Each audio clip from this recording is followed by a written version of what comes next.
Hi guys, I'm Ashley. I'm Alex. This is my nephew, and I have been asked a few times to make a video about having a service dog. So I decided, why not? Let's go ahead and do it now while it's spring break, while I have my nephew here with me. Go ahead and do it. Okay, so let's just jump into this. I just wrote out like 10 things about having a service dog, what it means. A lot of people don't understand what it means. So first off, my service dog is working. My service dog's name is Bambi. When you see Bambi and I out in public, like, something that people don't understand is she's working and she's vital to me. Even if she doesn't look like she's working, she's working. I often get things like when we're in class at my college, I'll get, well, she's just laying down, it looks like she's sleeping. I don't know how she's working, but she is. She's alert 24/7 when she's working. Even if she doesn't have her vest on, which is her cue that she's working, she still will alert to me. She's still there. She still knows she can do her job even without the vest on. And something else is, like, number 2 would be, my service dog is like my lifeline. Don't distract her. I get a lot of people who yell at her, who try talking to her using a baby voice, like, I'm sorry, my dog is not a 6-month-old. Why are you talking to her in a baby voice? They'll try and touch her equipment, crowd her, whistle at her. They'll make barking noises. Sometimes when we've been in Walmart, someone will literally go down the dog aisle and get a squeaky toy and start squeaking it. And I don't think people understand that she is my lifeline, that sometimes she's the only thing standing between me and, like, death. She means the world to me. And distracting her from doing her job is distracting her from tasks that are helping my life and my health and my peace of mind, and puts her paws at rest too. Because if she can't get to me, that makes her uncomfortable too if I need her. So if someone's distracting her, you could literally be resulting in something that could not only get me hurt, but even cause death, and that's going to be your fault, not mine, and not even Bambi's, because you are distracting her. Number 3 would be, my medical history is private. There's a reason that anything you tell your doctors is confidential. Please don't ask about my diagnosis. Don't try and guess the reason why I have a service dog. I'll get people when I'm working coming in and they want to play a guessing game of, oh, do you have this? Do you have this? Do you have this? I bet you have this, on why I have a service dog. Like, not to be rude, but it's none of your business. I even get people just flat out asking me, why do you have a service dog? What's wrong with you? Nothing's wrong with me at all. Yes, I have a disability, but nothing's wrong with me. You don't need to know why I have her. You just need to know that she is there to keep me safe, and that you don't need to be afraid of her, that she's really well trained. Because a lot of times you can't see what the disability is. Like, especially in my case, people can't look at me and say, oh, that's a seeing eye dog, or oh, that is a helper for someone in a wheelchair. I have an invisible disability. People don't know automatically something that probably is wrong with me that allows me to have Bambi. So they want to know, and it's that human need to know feeling, but that doesn't mean you need to know my business. Number 4 would be, I don't always want to answer your questions. People, I think they don't understand that literally every time I go out in public, I have people stopping and staring at me, stopping and saying, "Oh, there's a dog," or "Oh, it's a service dog," after they read the side of her vest, or "That's a big dog," or anything you can think of. If you saw a dog out in public, these people say, either to my face or like in hearing shot. And I get so many people coming up to me and asking me all of these questions, asking me about her job, her purpose, her name, her breed, where she was trained, how she was trained, what she is for, point at her, make noises at her, do all of these things and distract me from doing what I need to do. I have to run errands. I have to run errands just like anyone else. I have to go to the bank. I have to go to Walmart. I have to go to school. I have to do, I gotta go out and eat. Sometimes I just want to go out and eat with my friends. And literally everywhere I go, I get people who are saying these things either to me, behind me, asking me these questions.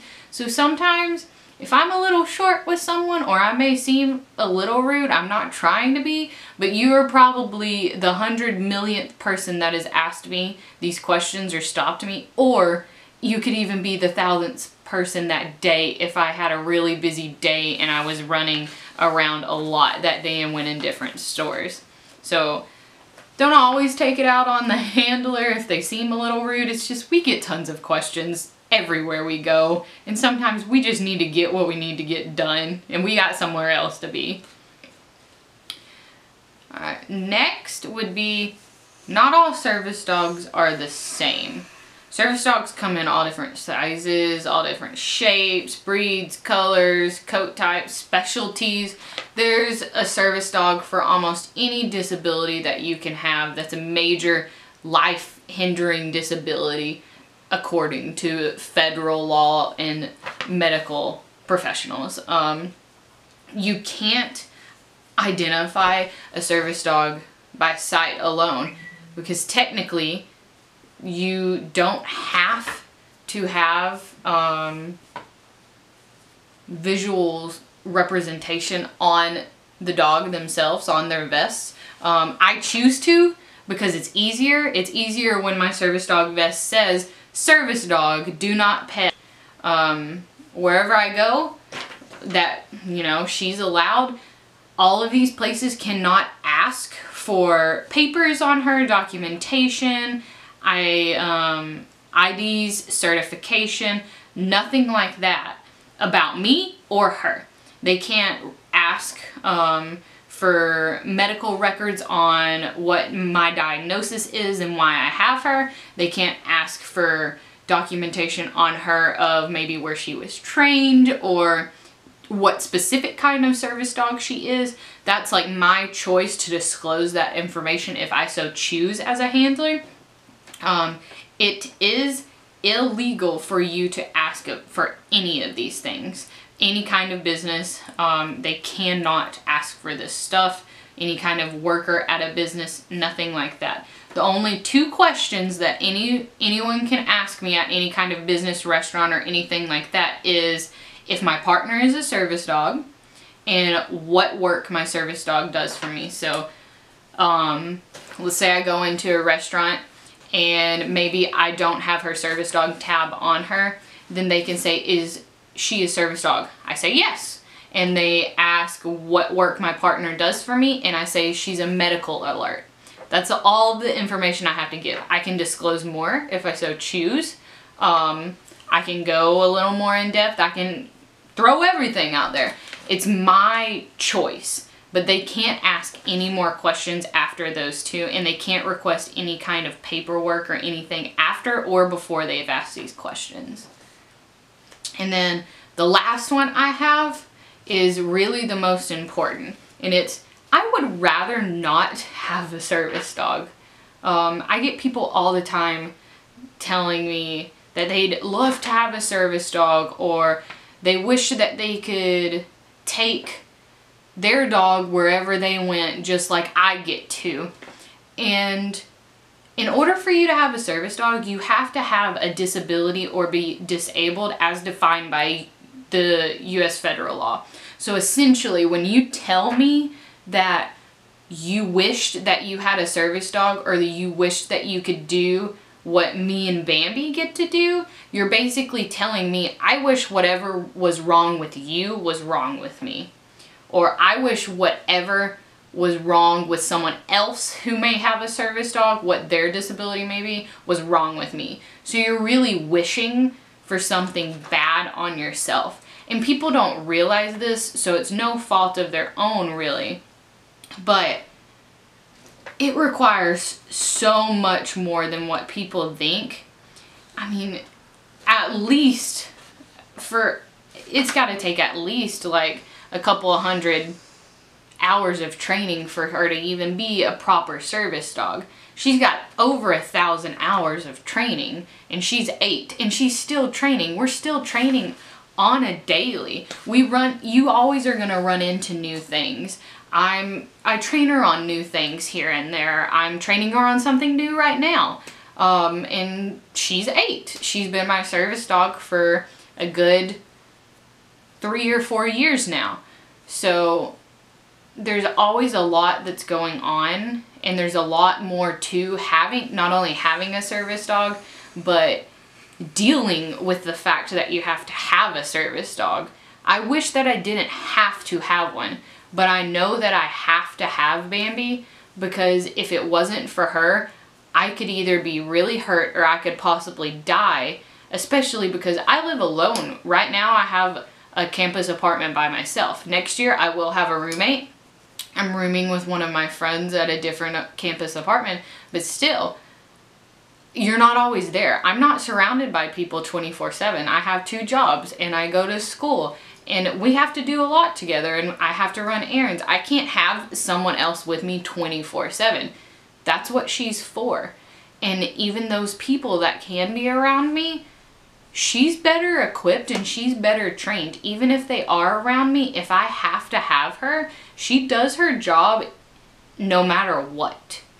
Unless she knows that I am fully well taken care of, or she can't get into the situation that she needs to be, but I have people around that she knows and trusts. So I would rather not have to have her, because having to have her means that I have to deal with a lot. And people may not know what specifically I have to deal with, but I have a disability and I have to live the rest of my life with that. And I have to live with the fact that too, she's my first service dog, but when she gets too old to where she can't be my service dog anymore, I have to get another one. And that's really tough. I'm gonna keep her, yes, she'll basically just be retired, but I'm gonna have to have another one. And that's really hard. And it's also really hard just to know that you get a lot closer with a service dog than you would a normal dog. And whenever she does get older and when she does pass on, it's going to be a lot tougher than probably my other dogs I've had in the past that have just been, you know, kind of regular pets.